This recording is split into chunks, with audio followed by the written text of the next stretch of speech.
Hello viewers, আজ আমরা class 4-এর butterfly অর্থাৎ ইংলিশ যে বইটি রয়েছে সেই বইয়ের লেসন 9-এর পার্ট 2 অর্থাৎ পেজ নাম্বার 99, 100 এবং 101 আজকে সলভ করব। তো চলো শুরু করছি। দেখো লেসন 9-এ পার্ট 1 কিন্তু আমি আগেই দিয়ে দিয়েছি আগের দিনের ভিডিওতে, সেটা তোমরা প্লেলিস্ট থেকে দেখে নেবে। তো চলো শুরু করছি। দেখো প্রথমে কি বলেছে, the man heard a woman talking to the children. মানুষটি শুনতে পেল যে একজন মহিলা বাচ্চাদের সঙ্গে কথা বলছে। ডোন্ট ক্রাই, কেঁদো না। কি বলছে মহিলাটি বাচ্চাদেরকে, যে ডোন্ট ক্রাই, কেঁদো না। The rice will be ready soon, she said. তিনি বললেন, মানে সেই মহিলাটি বললেন যে কেঁদো না, ভাত তাড়াতাড়ি তৈরি হয়ে যাবে। The man looked inside the হাট। মানুষটি কুঁড়েঘরের ভেতরে দেখলো। হি আস্কড দ্য ওম্যান, সে মহিলাটিকে জিজ্ঞেস করলো যে why are the children crying, কেন বাচ্চারা কাঁদছে। দ্য ওম্যান রিপ্লাইড, মহিলাটি উত্তর দিল, দে আর হাংরি, তারা ক্ষুধার্ত। হাংরি মানে ক্ষুধার্ত। I have nothing to feed them, আমার কাছে তাদেরকে খাওয়ানোর মতো কিছু নেই। The man saw that water was boiling in a pot, মানুষটি দেখল যে একটা পাত্রের মধ্যে শুধু জল সেদ্ধ হচ্ছে। But there was not a single grain of rice in it, কিন্তু এটার মধ্যে একটাও রাইস নেই, একটা চালও কিন্তু নেই, শুধু জলই বয়েল হচ্ছে। হি ওয়াজ সারপ্রাইজড, মানুষটি অবাক হয়ে গেল। হি আস্কড দ্য ওম্যান, সে মহিলাটিকে জিজ্ঞেস করলো, হোয়াই, কেন। দেন আর ইউ বয়েলিং ওয়াটার, কেন তুমি তাহলে শুধু জল কেন গরম করছো, জল কেন সেদ্ধ করছো। My children will believe I am cooking food for them, আমার বাচ্চারা তাহলে বিশ্বাস করবে যে আমি তাদের জন্য খাবার বানাচ্ছি। দেন দে উইল স্টপ ক্রাইং, তাহলে তারা কান্না বন্ধ করবে। রিপ্লাইড দ্য ওম্যান, মহিলাটি বলল। মহিলাটি কি বলল, যে আমার বাচ্চারা ভাববে যে আমি তাদের জন্য রান্না করছি, তাই তারা কান্নাটা বন্ধ করবে। She hoped they would fall asleep and forget their hunger, মানে মহিলাটি আশা করছিল যে বাচ্চারা কান্নাটা বন্ধ করবে আর মানে খিদাটা ভুলে গিয়ে তারা আস্তে আস্তে ঘুমিয়ে পড়বে। Tears filled the eyes of the man, মানুষটির চোখ জলে ভরে গেল। টিয়ার্স মানে চোখের জল। He at once went back to his house, তারপর সে এক সময় তার বাড়ি ফিরে আসলো ওই মানুষটি। He returned with food for the hungry children, তারপর সে ক্ষুধার্ত বাচ্চাদের জন্য কিছু খাবার নিয়ে আবার পুনরায় সেই কুঁড়েঘরে গেল।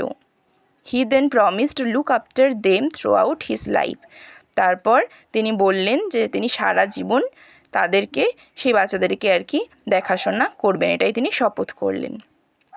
This incident took place in Hooghly over 200 years ago, এই ঘটনাটা কিন্তু সত্যি ঘটেছিল হুগলি জেলায়, হুগলিতে ঘটেছিল 200 বছর আগে। This kind man was Haji Mohammad Mohsin, এই দয়ালু মানুষটির নাম কে ছিলেন, তিনি Haji Mohammad Mohsin. Many poor people were helped by him, তিনি অনেক দরিদ্র মানুষদের সেবা করেছিলেন। In 1732 Mohsin was born in a respectable family, 1732 সালে মহসিন খুব একটা সম্মানীয় একটা পরিবারে জন্মগ্রহণ করেছিলেন। His father Haji Faizullah was a,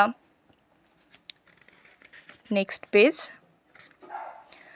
rich merchant in his childhood, তো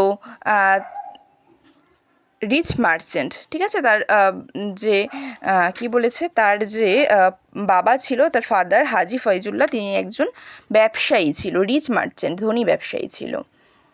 in his childhood Mohsin was taught by Maulvi আগা সিরাজি, তা ছোটোবেলায় তিনি শিক্ষালাভ করেছিলেন, মানে তার গুরু ছিল, তার ছোটোবেলার গুরু ছিল মৌলবী আগা সিরাজি।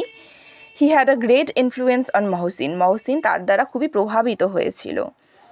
Mohsin had a large property, মহসিনের প্রচুর সম্পত্তি ছিল। He used his riches for helping the poor, সে তার সম্পত্তি দরিদ্র মানুষের সেবা করার জন্য, সাহায্য করার জন্য ব্যবহার করেছিল। He looked after the sick and the needy, যারা দুর্বল, যাদের প্রয়োজন, তাদেরকে তিনি দেখাশোনা করতেন। Mohsin was well read too, Mohsin কিন্তু ভালো পড়াশোনাও শিখেছিলেন। He had knowledge of Arabic, Persian and Sanskrit, তার জ্ঞান ছিল আরবি ভাষায়, পার্সি ভাষায় এবং সংস্কৃত ভাষায়। এখানে কিছু ওয়ার্ড ট্রুপ দেওয়া আছে, এগুলো তোমরা দেখে নেবে। যেমন থ্রো আউট মানে অল থ্রু, ইনসিডেন্ট মানে ইভেন্ট মানে কোনো ঘটনা, রেসপেক্টেবল মানে অনারেবল মানে সম্মানীয়, মার্চেন্ট মানে person who sales and বাইজ goods মানে একজন মানুষ যিনি কিনা কেনা বেচা করেন মালপত্র মানে ব্যবসায়ী। ইনফ্লুয়েন্স মানে the effect that somebody has on another person, ঠিক আছে, মানে প্রভাবিত হওয়া আর কি। প্রপার্টি মানে material objects owned by someone, মানে হলো সম্পত্তি। নলেজ মানে ইনফরমেশন অ্যান্ড আন্ডারস্ট্যান্ডিং মানে জ্ঞান, নলেজ মানে জ্ঞান। এরপর দেখো অ্যাক্টিভিটি 3-তে কী বলেছে, complete the following sentences with words from the text থেকে ওয়ার্ড নিয়ে এই সেন্টেন্সগুলো পূরণ করতে মানে কমপ্লিট করতে বলেছে। দ্য ম্যান লুকড মানুষটি দেখেছিল, কি দেখেছিল, ইনসাইড দ্য হার্ট মানুষটি কোথায় দেখেছিল, ঘরের ভেতরে দেখেছিল, কুড়ে ঘরের ভেতরে, ইনসাইড দ্য হার্ট, তাই না, কান্না শব্দ শুনে মানুষটি কিন্তু ঘরের ভেতরে দেখেছিল। The woman had dash her children, the woman had nothing to feed her children, nothing to feed খাবানোর মতো তার বাচ্চাদের খাবানোর মতো কিছুই এই মহিলাটির কাছে ছিল না। সি নাম্বার কী বলেছে, the mother hopped that her children, মা আশা করেছিল, হোপড মানে আশা করা, আশা করেছিল যে তার বাচ্চারা would fall and forget their hunger, would fall asleep, ঠিক আছে, উড তারপরে বাচ্চারা ঘুমিয়ে পড়বে, তাদের খিদা ভুলে ঘুমিয়ে পড়বে, would fall asleep and forget their hunger.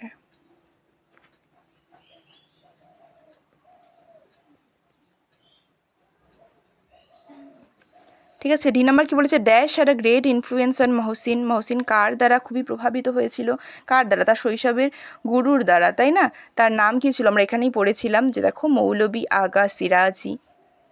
তাহলে এটাই লিখব, মৌলভী আগা সিরাজি।